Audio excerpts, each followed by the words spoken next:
Hello, everybody. Welcome to the Marketing Water Cooler podcast. Thank you for stopping by for what I think is our first of the Halloween episodes. So we're going to go over some spooky stuff, and I hope you enjoy. So if you're tuning in the video, you're getting a way better experience right now. So if you're tuning in audio, all love for you tuning in, but get over to YouTube or LinkedIn and check out the fun version. So Steph, how are you doing? What's going on in your world today? I'm doing okie dokie. I think we're doing okay. Yeah. What are we getting into today on this first of a few Halloween themed episodes? Today's horror story is what happens when social media goes dark. Ooh. Terrifying, right? And the truth is we all experienced it last week. Absolutely. And so let's get into it. Welcome to the show, guys. So let's talk when social goes down, right? Facebook went down. Facebook's sibling websites went down. Instagram, WhatsApp, and also all you peeps that use Facebook to log into things, that probably didn't work too well either. Facebook Messenger was down. So if you wanted to get in touch with anybody and you didn't have their number, brutal. So I'm going to go through a little bit of data to contextualize the scariness to it. And then we're going to dive into what's actually the nuts and bolts of this episode. So when Facebook went down and Facebook's ecosystem will say, here's what happened. 6 hours they were down, give or take. As a result of that 6 hour downtime, they lost 60 to 100 million in revenue. Their stock dropped, 4.7%. Let me get my old my Google on real quick. 4.9% on Monday the 4th in that 6 hour window, which resulted in 47.3 billion goats. Okay. 47 billion in loss from a 6 hour outage. So that's absurd. Look, there's a lot that we can unpack here. And I don't want us to get hung up on the stock price because we're not here to talk about the financial markets. We're here to talk about marketing. We're here to talk about how to close the gap with your customers with great strategy that fuels great positioning, which fuels something that resonates in a consistent way so that you can drive your business forward. Now, here's the challenge. A lot of us, including us, use channels we don't own. Right? We use Facebook, we use maybe LinkedIn, you use all these different channels, right? And I'm not talking about like the basics of communication. People use WhatsApp or Telegram, these resources to communicate, right? And so not just in a business way, but I'm going to leave that for another conversation and stick today to like the commerce and connecting to customers. I love that this happened because I think it made everybody realize that you might have a 2 million person fan page on Facebook or 4 million followers on Instagram, but in 1 minute or some hack or some incident out of your control, everything can disappear, which is crazy. How many people have banked their entire company on those platforms? So what do we do about it? You know, like I think that's really the question. And I'll say this. If you as an executive aren't asking the question of how much do we own our PR, how much have we earned our own PR? And I'm not talking about PR like get on the news. I'm talking about getting in front of people. Because to your point, to what we're talking about, Facebook page, great. You have 1 million people. But if that goes down, you have 0 people. Instagram goes down, 0. And if your entire business is based on ads on Facebook, what happens if that goes away? And I love that this occurred, not because of there's real losses, but because I think it had a number of executives sitting there saying, oh, wow, what do we do? Right? So look, we're going to spend a little bit of time high level. We're going to get a little bit in the weeds here. But the truth is, look, we talk about this a lot. Close the gap with your customers. Stay close to them, right? We like podcasting because it's a consistent, systematic approach to creating content designed for a specific listener viewer, designed for you. Right? Because if you're listening to this, you're in marketing and you're trying to, move your game up a little bit. You're a functional owner that has not hired somebody in marketing, or you have a team, but you're trying to figure out how to make it more effective, or you're a marketing leader and you're trying to figure out how to be more effective. But at the end of the day, if you're not one of those three, then you might just be hanging out because Steph and I are awesome. Right? But it comes down to like, you got to close the gap. So if you have a podcast, for example, of course you're on the hook with iTunes or with Apple Podcasts or Stitcher, any of those other distribution channels. But you know what you can do? You have all of that media to work with. Transcribe it, create a blog, turn it into an email newsletter, take clips and put it on other platforms, right? You have an approach to now stay in motion, right? But a lot of us are just like, let's make a couple ads, set them in motion, we're done. You have to have a contingency plan. The bigger thing is you got to be on other platforms, right? You got to be on other platforms. Steph, help me sort my way through this episode. What can we dig in the details here? What's on your mind over there? Yeah, I'm wondering, you hear it all the time in terms of like personal finance kind of stuff where diversify your portfolio. What is the best way to diversify your social media output? Besides just having the Facebook based applications and whatnot. 100%. You got to be in different places, right? And look, and here's the other piece of it. It's like the strategy and the content and the people don't always have to be in the same place. And here's what I mean by that. If you're in the direct to consumer business, TikTok is a massive opportunity right now. And if you haven't taken that move, like you're just missing day by day, you're just missing opportunity. If you're in the B2B space, it's easy to kind of project and say, look, my customer's not there yet. And so allocating budget to build TikTok content, you're right. It's a little harder to justify. Here's a way to hedge everything in a way that's actually not a hedge because it's a fact, it's smart.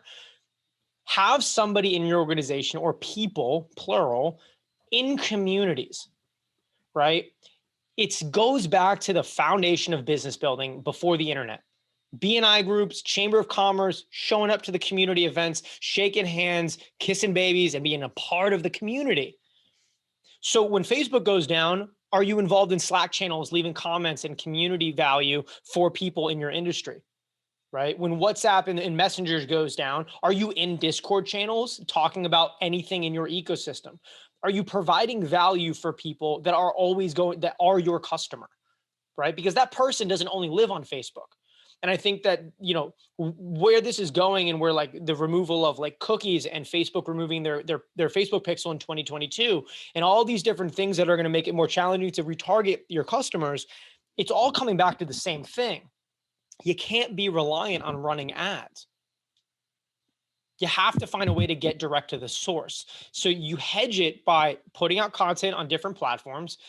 Now, look, the goal is put out content everywhere. But if you look at us and we practice what we preach, it's like we are heavy on LinkedIn, we are heavy on YouTube, and we are heavy on audio streaming. Now, do we have a TikTok strategy kind of in the works? Yes, we do. But the truth is, like, our customers are like you. There's a moment of in time on LinkedIn right now, so you got to be smart about where you hedge. But I really do think if your entire business is built on Facebook ads, and you're wondering how to hedge it, let's say you're in the healthcare space, go hire a doctor or a surgeon, something that's kind of out of the game a little bit in the sense of they're ready to retire. They'll give you credibility and communications resources when it comes to knowing how to speak the language of the customers you're selling to.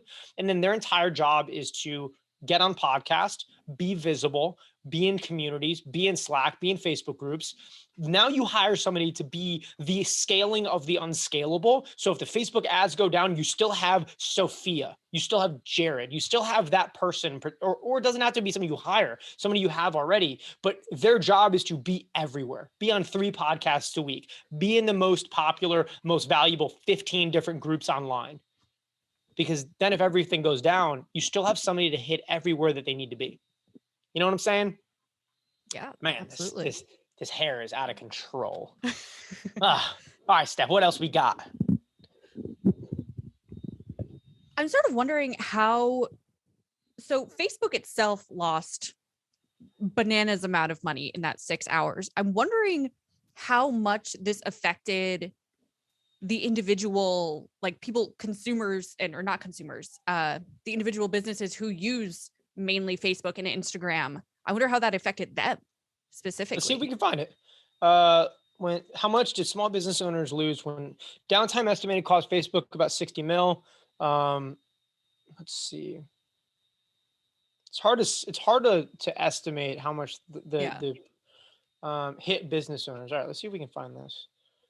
I mean, I'm sure there isn't like a full reporting or anything from everyone, but Well, I can only I'm imagine. sure the second it's measurable, a lawsuit's gonna, you know what I mean? Like a class, I mean, like once something Yeah, can be counted as a loss, somebody's gonna go call somebody and say, let's put a class action together.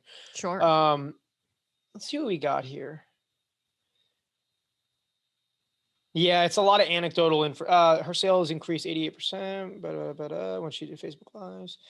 I mean, again, if we dove into the deepest parts of this sea, we could probably find something. Hmm. Um, I mean, Monday's outage. I Mhm. am sort of more interested in the anecdotal things where, you know, people who their main platform is Instagram and their main platform is Facebook.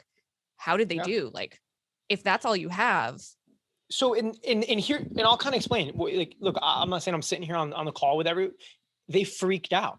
yeah, That's the answer. Back to Halloween episodes, they got terrified for a solid 6 hours of, oh my God, I have put my entire growth and my business into running an Instagram account, for example, right. whether they are a like the influencer community. Absolutely.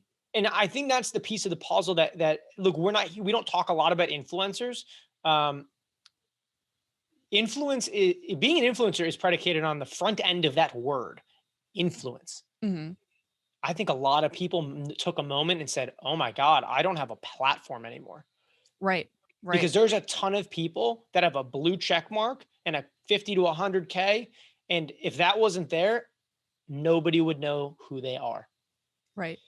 And so it gets back to the fundamental tenets of being involved in community, right? If you're getting paid $1,000 or $1,500 or $100,000 for a post, it's because you have an audience there.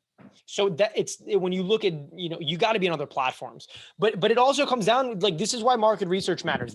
I want to tie this back to like other stuff we've talked about and get a little bit loud for a second, because it's like, this is why on the front end of your conversations with customers, you ask them, where did you consume our content? How did you hear about us? Where did you tip over? Right. Dave Gerhardt had he's the chief brand officer at Drift. He puts out some tremendous content, but he talked about like it's about reframing the question from, it's not about what made you convert, right? It's not about I read a blog and it made me click through to the website.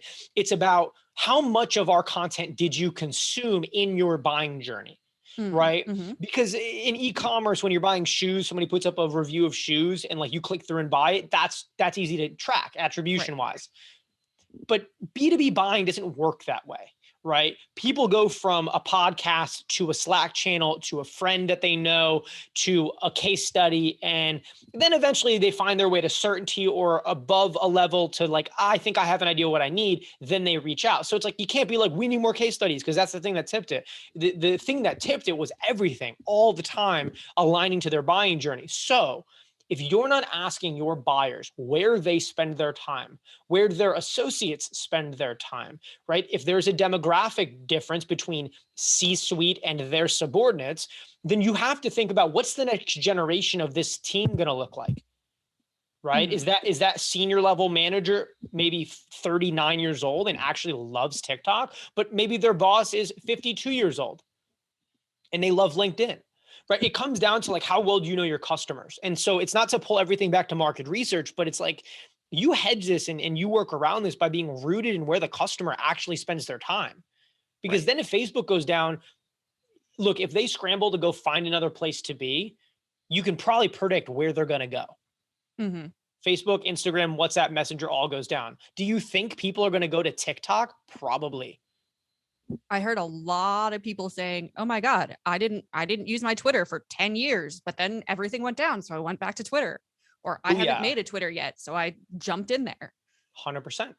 And so it's things like that where it really comes down to like, look, I do believe on leaning into a strategy like what we're doing. We have certain lead gen automations and processes that we've been developing for several weeks that's directly hooked to the media content play that we're running on LinkedIn, on YouTube, on audio streaming platform. Like it's like very intentional, right? That being said, like, I monitor all of it. Like, you Mm-hmm. have to pay attention. So if we needed to say, let's say LinkedIn went out today, we would very quickly be able to jump into TikTok and roll. It would take us a couple weeks to find our footing, but like, Mm-hmm. we wouldn't be like, oh my God, business is dead, because people are going there. Like they're going there. They may be going back to Twitter a little bit if they walked away a bit. Like there's only 7 main platforms that matter right now. If 4 of them go down, they're going to go to the other 3 because it's just the law of numbers. Like people go where everybody else is, unless they're early adopters. And this is not an incident where the early adopters become visible. Right. You know? Yeah, especially if it's a last minute scramble. Totally. But you're going to go where you already know. But to the people that run their entire business off of a Shopify link that connects to a Facebook page or something like that, like it's a big thing, like, this may be a clip we actually carve out a little bit, but it's like, you listen to Shark Tank videos and they talk about like adjunct sales with QVC or adjunct sales through like Indiegogo or like crowdfunding resources. Right. And it's like, but this is the exact example. Great. You did $1 million last month through Facebook. How are you getting them to go directly to your website? Mm-hmm. Right. It's like, it's literally that simple. And I think a lot of people have a website. Right. Is it all going to, like what happens if Shopify goes down? Yeah. Now you can go limitless because now we're so built on top of the infrastructure that's on top of the internet. But it really does get down to that simple. Do you actually have an intimate understanding of where your customer spends their time and acquires information and connects with their peers? If you have a good pulse on that, you shouldn't be surprised on the change in the behavior where Facebook goes down, but like, oh, maybe they're on. Now, that being said, Facebook went down for six hours. Now, here's the big thing. Let's say Facebook went down for 6 weeks. That's a crazy different scenario because it shows how reliant the world's on Facebook. That's a different conversation. The 6 week is enough to put a lot of companies out of business. Yeah. Right. And so you have to stay close to your customer. You have to have an understanding of it. You don't necessarily need to spend millions and trillions and gazillions of dollars on market research. You just have to talk to customers. Have your product team talk to customers. Have your client support team talk to customers. Have your salespeople ask them where they're finding them. If you're not using Gong or call recording software, then use it to get a pulse on the average person in your company talking to customers, what they're getting, what they're asking, what they're acquiring, and how that information is fueling the organization. But if you have an intimate understanding of where your customer gets information, where they spend time, you have an intimate understanding of how your voice is being positioned in that environment and if it's congruent or not. That's why I love TikTok. TikTok is the best place in the world for somebody to walk in and be like, that person does not understand the platform. Right? Like it's not about don't share. I'm always about post it over don't post it, but it is the quintessential part of the internet where like, if you really don't understand TikTok, it's very easy to understand that. You can tell when someone's faking it, basically. Right. You can tell when somebody's trying to make Instagram happen. Right. So I kind of like having long hair. You know what I'm saying? For those listening to the audio, I really do hope you watch the video because it's a good time. But I think this wig may be here to stay. I think that's the punchline. You got to have if you don't have an intimate understanding of where your customer spends their time, and LinkedIn goes down, Facebook goes, and this is not about Facebook. This is about the dependencies your company builds on other platforms. So it's not about it. Facebook matters, right? This is about Facebook having triggered it, but at a core level, this is about how dependent are you on other companies to sustain your growth. Yeah. So simple things to consider. Do you have a space of your own, really? Right. Are you here's another thing to consider. Get involved in Slack channels, have a podcast, do different things. And then when those people have events, maybe you get invited to speak, right? Get involved in community, see what's going on, and maybe ask, hey, let's do an episode together. Let's do a podcast together. Let's talk about something. Let's do a panel together. Like you got to find ways to lock arms with people a little bit. And that's where, because here's the thing, if you can fill a room, whether a virtual webinar, an in-person event, and you're sharing that with other people, and you have the ability, like, what do you think happens when you're on that panel and you drop something like, a software you use to do something, like anecdotal references to things you use as somebody positioned as a credible person? That goes way farther than a paid ad because you're viewed as an authority and you're just giving insights into how you're doing things, right? You already have the trust. You already have the trust. So look, I'm not saying like lean into Facebook, lean into LinkedIn, lean into all these places, but have an idea of how you're closing the gap in a way you can control. You can control being in Slack and Discord, Facebook groups, and those communities where those users have names. Those names are people. And if you build relationships with those people, then you can follow because the relationship will carry you. That's all it is. I was talking to an attorney about this. If you want to charge $500 to $1,000 an hour, then make a small deposit for free into social. Strategy, education, insight. Make a deposit into that digital bank of community. Because then when they come to actually work with you, they understand what they're buying, right? Because you've already given enough for free, right? And so, Steph, anything else you wanted to add here before we kind of close out this one? I think just, diversifying your output, very important. And I personally, as a consumer, I always find it better if I don't have to go through a Facebook or an Instagram to get to something that I know is yours. Like if you have your own website right now, like I have my website, it costs about $150 a year to keep it up. It's super easy. It's hosted through something, and like I update it when I need to. It's just, at this point, everything has become so much easier that it doesn't feel like there's no excuse, I think. 100%. 100%. Like that also brings back like the last was like, how updated is your website? Right. Like, because most of the people listening, you have something, but have you not touched it in 10 years? Right. Because you've been building Facebook, right? And you start to think about those other pieces of conversion and, look, the list goes on and on, but look, it's a horror story if you are super dependent on platforms that if anything were to happen, your business goes out the door and down the toilet. And so we have to find a way to create some ownership around our relationships in the community, digital or not, our relationships with our customer base, however you want to engage. And you have to stay close to understanding, where do people consume information? Where are they spending time? How are they tapping their peer groups? And are you aware of what's happening in those other places? Because in the event something happens, speed will always matter. And the last thing I'll say is the reason it's important to learn how to navigate platforms is because at some point, Facebook will not be here. Instagram will not. At some point, it will transition. TikTok is Instagram right now, and Instagram is Facebook.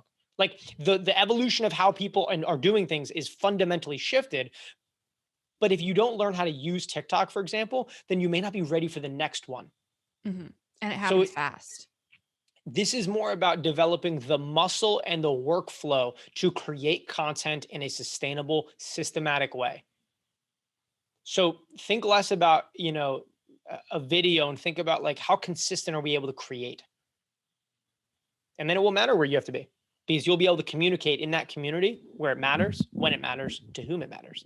So that's what we got, Steph. I think we made it through with some gems here, and I hope everybody enjoyed. My name is Jeremy Francesi, joined with Steph Yakovetsky, and thanks for tuning into the Marketing Water Cooler. We'll be back for more. Hey, thanks so much for sticking around to the end. If you liked the video, smash the like button and hit subscribe so you can stay up to date on all the new episodes. And if you have any questions, drop them in the comments. We will fold them into future episodes and make sure that you get the help and the answers you're really looking for all things marketing and communications.